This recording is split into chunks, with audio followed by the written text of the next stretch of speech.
Hello guys, welcome to my blog. কি খবৰ সকলোৰে? এতিয়া দুপৰীয়া 2টাই বাজিলে। মই এতিয়াহে মোৰ ব্লগটো ষ্টাৰ্ট কৰিছোঁ। আজি সানডে যেহেতু গতিকে ভাবিছিলোঁ আজি অলপ সোনকালে ষ্টাৰ্ট কৰি দিম। কিন্তু মানে কি হ'ল নিজৰে অলপ সমস্যা হ'ল, মানে অলপ গাটো ঠিক নালাগিলে মোৰ। সেইকাৰণে ব্লগটো আৰম্ভ কৰাই নহ'লে। নিজৰ কাম কাজখিনিকে কৰি ল'লোঁ। এতিয়া ভাবিছোঁ এতিয়া আৰম্ভ কৰি দিওঁ আৰু নহ'লে মানে গোটেই দিনটো গ'লগৈ প্ৰায়। এতিয়া যদি আৰম্ভ নকৰোঁ আজি আৰু মোৰ মানে ব্লগ আৰম্ভ কৰা নহ'বই আৰু সেইকাৰণে এতিয়াৰ পৰাই ষ্টাৰ্ট কৰি দিলোঁ। সকলোৰে বাৰু খাই বৈ আজৰি হ'লনে? মই আজি আচলতে আপোনালোকৰ আগত বেলেগ এটা কথা পাতোঁ বুলি ভাবিছিলোঁ আপোনালোকৰ লগত। মানুহৰ মনত মানে এনেকুৱা বহুত কথা থাকে যিবোৰ আনৰ আগত শ্বেয়াৰ কৰিব মন যায়, নিজৰ কথা ৰাখিবৰ মন যায়, কিন্তু সকলোৱে সেই সুবিধা নাপায়। মই নিজেই লাকি বুলি ভাবিছোঁ নিজকে, কাৰণ মানে এই ছ'চিয়েল মিডিয়াৰ জৰিয়তে এইটো হৈছে এনেকুৱা এটা মানে প্লেটফৰ্ম যিটোত মানুহে নিজৰ মনৰ ভাৱ প্ৰকাশ কৰিবলৈ পায়, আৰু ময়ো সেই সুবিধাকণ পাইছোঁ। সেইকাৰণে নিজকে মই লাকি বুলি ফিল কৰিছোঁ। মানে কথাটো এনেকুৱা ধৰণৰ, আমাৰ ওচৰে পাঁজৰে মানে মই বহুত দিনৰ পৰা মানে লক্ষ্য কৰি আছোঁ, বহুত দিনৰ পৰা দেখিছোঁ, ওচৰে পাঁজৰে মানে এনেকুৱা বহুত মানুহ লগ পাইছোঁ যিসকলে মহিলাসকলক অলপ বেলেগকৈ ট্ৰিট কৰে। মানে মই নিজেও এগৰাকী নাৰী আৰু নিজৰ অভিজ্ঞতাৰ পৰা কওঁ যে এনেকুৱা বহুত পুৰুষ আছে যিসকলে মানে নাৰীক সদায় নিজতকৈ তল বুলি ভাবে, নিজৰ সমান স্থান দিব নিবিচাৰে। এনেকুৱা বহুত পুৰুষ আছে।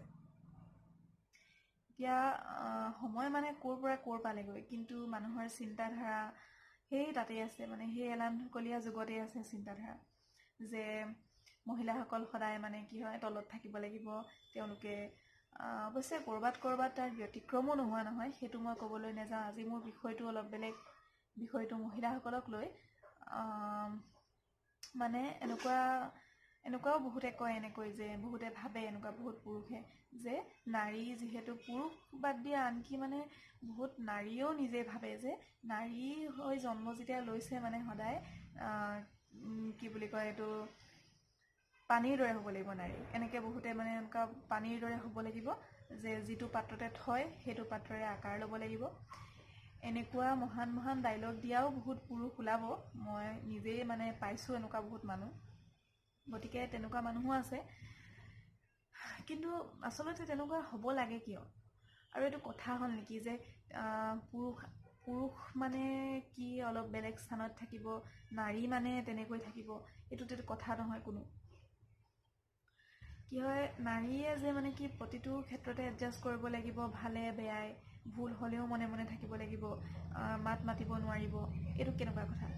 এনেকুৱাতো হ'ব নালাগে।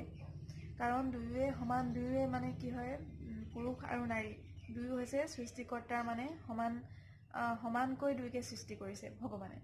গতিকে দুয়োকে সমান সন্মান দিয়াটো প্ৰত্যেকৰে কি হয় কৰ্তব্য হয়। দুয়োকে সমান মানে সন্মান দিব লাগিব, সমান স্থান দিব লাগিব।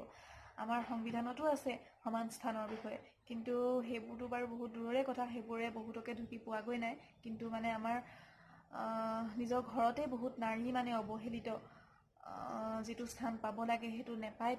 তেওঁলোকক দমন কৰি ৰাখি থ'ব বিচাৰে। এনেকুৱা মই বহুত দেখিছোঁ ওচৰে পাঁজৰে। আৰু কি হয়, ছোৱালীবোৰক মানে সৰুৰে পৰা শিকোৱা হয় যে তুমি যিহেতু ছোৱালী, গতিকে তুমি মানে কি এটা লিমিটত চলিব লাগিব। তুমি এইটো কৰিব নোৱাৰিবা, তুমি সেইটো কৰিব নোৱাৰিবা, তুমি এইফালে যাব নোৱাৰিবা, এনেকৈ পিন্ধিব নোৱাৰিবা, এনেকৈ কথা ক'ব নোৱাৰিবা, তুমি ইমান ডাঙৰকৈ হাঁহিব লাগিব, তুমি ইয়াতকৈ বেছিকৈ তুমি ফূৰ্তি কৰিব নোৱাৰা। এনেকুৱা বহুত ৰেষ্ট্ৰিকশ্যনছ ছোৱালীবোৰৰ ওপৰত দি দিয়া হয়। কিন্তু ল'ৰাৰ ক্ষেত্ৰত ওলোটা, ল'ৰাই যি মন যায় তাকে কৰিব পাৰে, বাহিৰত গৈ যিহকে মন যায় তাকে কৰিব পাৰে, যিমান দেৰিলৈকে বাহিৰত থাকিবৰ মন যায় থাকিব পাৰে। এনেকুৱা কিয় হ'ব লাগে? আমাৰ মানে সৰুৰে পৰা ল'ৰাবোৰক শিকোৱা হৈছে কি তুমি যিহেতু ল'ৰা, গতিকে তুমি ঘৰৰ কাম কৰিব নালাগে, তুমি নিজৰ বস্তু নিজৰ জেগাত থ'ব নালাগে, তুমি য'ত মন যায় তাতে পেলাই থোৱা। তোমাৰ ভণ্টি আছে নহয়, তোমাৰ মা আছে, তেওঁলোকে নি পেলাই তোমাৰ বস্তু গৈ ধুনীয়াকৈ থ'বগৈ জেগাত, তোমাক যি লাগে হাতত তুলি দিব। মানে বহুত এনেকুৱা ল'ৰা আছে যিয়ে মানে নিজে পানী গিলাচো লৈ পেলাই খাবলৈ নেজানে। এইবোৰ কিয় হৈছে? এইবোৰতো মাকৰ কাৰণে হৈছে, যে মাকে সৰুৰে পৰা তেনেকৈ মাক দেউতাকে কি হয় তেনেকৈ ডাঙৰ কৰিছে ছোৱালীজনীক। ছোৱালীজনীক কি হয় মানে সমস্ত দায়িত্ব দিয়া হয় ছোৱালীজনীক, শিকোৱা হয় যে তুমি গৈ পেলাই ভৱিষ্যতে এনেকুৱা কৰিব লাগিব, তুমি গৈ দায়িত্ব ল'ব লাগিব, গতিকে এতিয়াৰ পৰাই তুমি প্ৰিপেয়াৰ হ'ব লাগিব।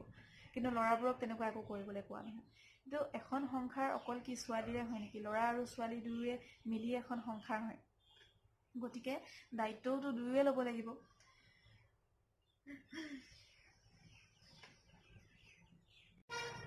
মই এইটো নাই কোৱা যে মানে মানুহে মিলিজুলি থাকিব নালাগে, কিন্তু সেইটো দায়িত্ব মিলিজুলি থকাৰ দায়িত্বটো অকল নাৰীৰে হ'ব লাগে এনেকুৱাতো হ'ব নালাগে ন।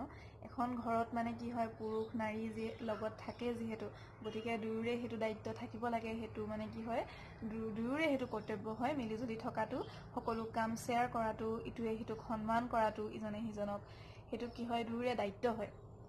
আমাৰ সমাজত মানে ছোৱালীবোৰক সদায় কোৱা হয় যে তুমি বাছি চলিবা, তুমি এইটো কৰিব নালাগে, তুমি সেইটো কৰিব নালাগে, তুমি এনেকৈ কথা ক'ব নালাগে, তুমি এনেকুৱা কাপোৰ পিন্ধিব নালাগে, এনেকুৱা ঢেৰ কথা কোৱা হয়। কিন্তু কি হয়, পুৰুষসকলৰ কাৰণে, ল'ৰাসকলৰ কাৰণে তেনেকুৱা একো ৰেষ্ট্ৰিকশ্যন নাথাকে। এনেকুৱা কিয়? পুৰুষ আৰু নাৰীৰ মাজত ইমান বিভেদ কিয়? দুয়ো সমানেই হয়, গতিকে ল'ৰা আৰু ছোৱালীৰ মাজত ইমান বিভেদ কিয়?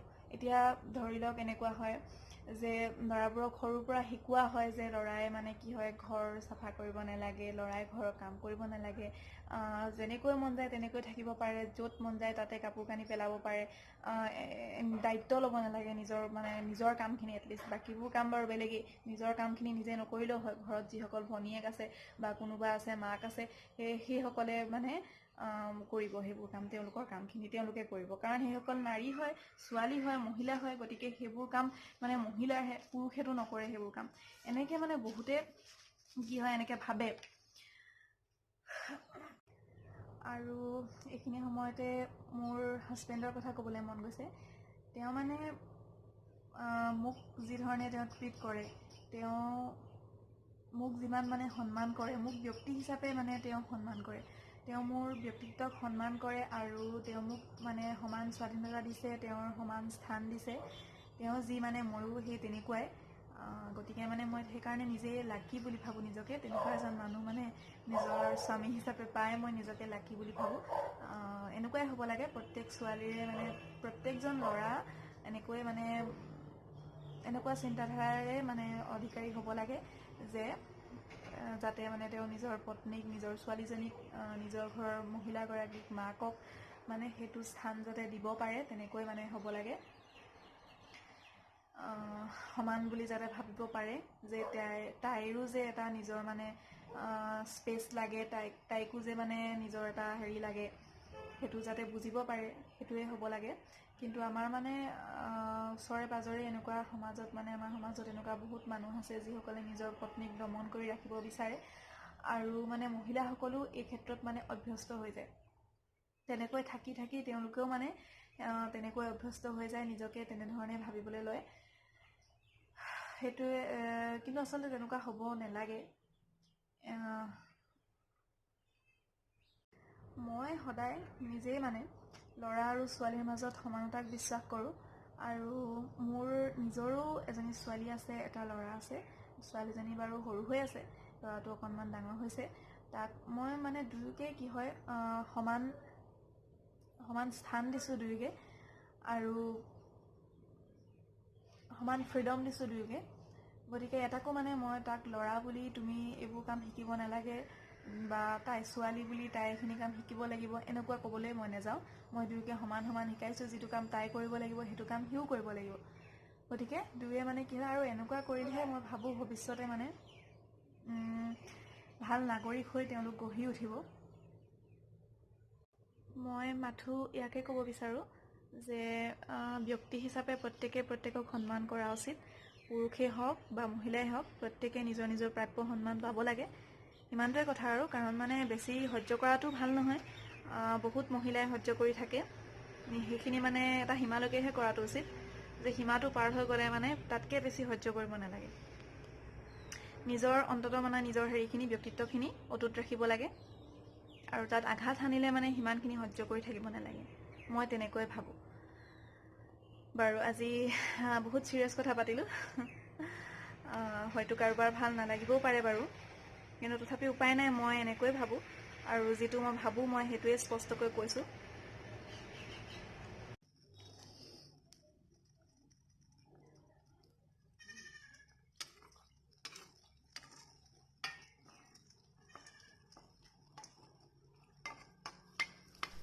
আজি দুটামান বৰা চাউলৰ তেল পিঠা বনাইছিলোঁ। কেতিয়াবা মন যায় ন বতৰত তেল পিঠা খাবলৈ, গুড় দিয়া তেল পিঠা। তাকে কেইটামান বৰা চাউল মিক্সিতে খুন্দিলোঁ, তাৰ পৰা তেল পিঠা কেইটামান বনালোঁ আৰু বনাই লৈ ৰাতিপুৱা চাহৰ লগত ধুনীয়াকৈ খালোঁ। আপোনালোকক ভাবিলোঁ বোলো দেখুৱাওঁ আৰু লোভো লগাওঁ অকণমান।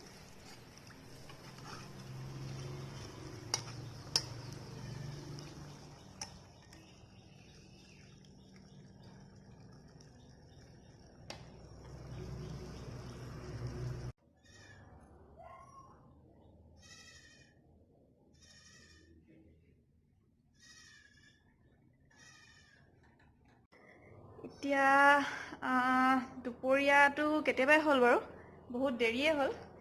এতিয়াহে খাবলৈ মানে হৈছেগৈ। আজি অলপ স্পেচিয়েল আইটেম এটা আছে, মই দেখাইছোঁ। এয়া হৈছে শুকান ৰুটি আৰু ছাগলীৰ মাংস আৰু লগত এটুকুৰা কেঁচা পিঁয়াজ। কাৰ খাই ভাল লাগে বাৰু? মাংসটো পিছে এতিয়া বনোৱা নহয় বাৰু, ৰাতিপুৱা বনাইছিলোঁ ভাতৰ লগত খাবলৈ। এতিয়া ভাবিলোঁ অকণমান আছে যেতিয়া শুকান ৰুটিৰ লগত টেষ্ট লোৱা যাওক, খাবলৈ ভাল লাগে নহয়? লোভ অকণ লগাইছোঁ চাগে চবকে। বাৰু আপোনালোকেও তেতিয়াহ'লে এনজয় কৰক। মই ৰুটিটো কমপ্লিট কৰি লওঁ, ইয়াৰ পিছত আপোনালোকক লগ পাই আছোঁ।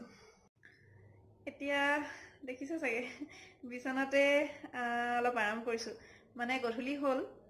পিছবেলা খোৱাটো অলপ যিহেতু দেৰি হ'ল আজি ৰাতিকে আৰু সিমান মানে টেনশ্যন নাই। এনেও আমি দুইজনে অলপ ডায়েটিং নহয় আৰু ঠিক মানে দুইজনে অলপ কণ্ট্ৰল কৰিছোঁ খোৱাটো। লাহেকৈ কণ্ট্ৰল কৰাটো ভাল, নহ'লে পেট চেটবোৰ বৰ বাঢ়ি যায়। সেইকাৰণে গধূলিকৈ আৰু দুইজনৰ কাৰণে বনোৱাৰ প্ৰয়োজন নাই। ল'ৰা ছোৱালী দুইটাৰ কাৰণে বনাই দিম কিবা এটা সৰু সুৰাকৈ। গতিকে এতিয়া বহুত সময় আছে যিহেতু, সেইকাৰণে ভাবিলোঁ চিনেমাখন চাই লওঁ। অলপ কমেডি চিনেমা চাই ভাল লাগে। এইখন কি আছিলে, আয়ুষ্মান খুৰানাৰ যিখন যে বালা চিনেমাখন, সেইখন মই চাইছোঁ আগতে, দুবাৰমানেই চাইছোঁ, হ'লেও মোৰ চাই বৰ ভাল লাগে। এতিয়া ভাবিছোঁ সেইখনকে আৰু এবাৰ চাই লওঁ। মানে এনেকুৱা চিনেমাবোৰ চালে অলপ ৰিলেক্স লাগে, মাইণ্ডটো ফ্ৰেছ লাগে, অলপ হাঁহিব পৰা যায়। এনেই হহাটো মানে ভাল মানুহৰ স্বাস্থ্যৰ পক্ষে। এনেও আমাৰ মানে আজিকালি বিজি লাইফত কি হয়, হাঁহিবলৈ মানুহে পাহৰিয়ে গৈছে। সেইকাৰণে কেতিয়াবা এনেকুৱা চিনেমা কিছুমান, এনেকুৱা ভাল লগা বস্তু কিছুমান কৰি ফূৰ্তি কৰিলে দেহ মনো ভাল থাকে আৰু কাম কৰিবলৈও ফূৰ্তি, নতুনকৈ মানে হেৰি পোৱা যায়, এটা কি বুলি কয়, কাম কৰিবলৈ নিউ এটা জোচ পোৱা যায়। গতিকে চিনেমাখন চাই লওঁ মই। আৰু আজি ব্লগটো আৰু দীঘলীয়া নকৰোঁ, অলৰেডি বহুত দীঘলীয়া হ'লেই। আপোনালোকৰ চাই পেলাই বাৰু ভিডিঅ'টো কেনেকুৱা লাগিলে? যদি ভাল লাগিলে তেতিয়াহ'লে এটা লাইক কৰিব আৰু ধুনীয়া ধুনীয়া কমেণ্ট কৰিব, তেতিয়াহে মোৰ ভাল লাগিব। আপোনালোকৰ কেনেকুৱা লাগিলে, মইতো কৈয়ে থাকোঁ বক বক, আপোনালোকেও ক'ব কেনেকুৱা লাগিলে, তেতিয়া মোৰ ভাল লাগিব। আৰু মোৰ চেনেলটো ছাবস্ক্ৰাইব কৰিব, তেতিয়া আহিবলগীয়া ভিডিঅ'সমূহ আপোনালোকে চাই থাকিব পাৰিব। তেতিয়াহ'লে আজিলৈ আহিছোঁ, টাটা বাই বাই।